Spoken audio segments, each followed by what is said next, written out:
আমরা আমাদের গরিব বাড়ি মেরামত করছি। আগের দিন তোমরা গাছ কাটার এপিসোডটা দেখেছিলে, আজকে চলো গাঁথনি করব। আগের দিন যেখান দিয়ে কাজ শেষ হয়েছিল ওখান দিয়ে আজকে শুরু হয়েছে। শেকড়টা রয়েছে, এই শেকড়টাও কাটতে হবে, তাহলে সুবিধা হচ্ছে। আগের দিন চেয়ারে দাঁড়িয়ে দাঁড়িয়ে করা হয়েছিল, তাতে কত উঁচু। প্রথমে আমরা গাঁথনি করব সিমেন্ট দিয়ে, তারপরে গাঁথনি হবে মাটি দিয়ে। কোন কাঠটা কাটলো দেখো, মানে গাছটা এই দেখো। সাপোর্ট দিয়েছি কেমন ভাবে, কারণ ওখান দিয়ে তো গাঁথতে হবে। আমরা গাঁথনি হচ্ছে কেমন ভাবে সাপোর্ট দিয়েছিলাম তার আগে। সুন্দর হয়ে গেছে। আর গাছটা এখানে ছিল, বোঝা যাচ্ছে যাচ্ছে না, আগে এরকম ছিল আর এখন এইরকম হয়ে গেল। যতটা টালি আছে দেখতে পাচ্ছ, যতটা গ্যাপ, এটা আমরা মাটি আর ইট দিয়ে গাঁথনি করব। মাটি কিছুটা কুপিয়ে রেখেছি, এবার এখানে জল পড়বে, কোদাল দিয়ে এখানেই এরকম ভাবে মাখবো, মাটিটা দিয়ে গামলায় ভরে ভরে নিয়ে যাবো। কোদাল আর এই দেখো গামলার মধ্যে তুলেছি, এই যে দু বালতি গামলা মাটি, এই যে ইট সব রেখে দিয়েছি, ওখানে দিয়েছি মাটি, সবা গাছ।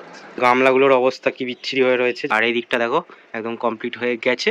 এদিকটা তো আগে হয়ে গেছিল, এদিকটাও কমপ্লিট হয়ে গেছে। এবার সুন্দর লাগছে না, মানে আমাদের কাছে সুন্দর লাগছে, তোমাদের কাছে জানি না কতটা কি লাগছে।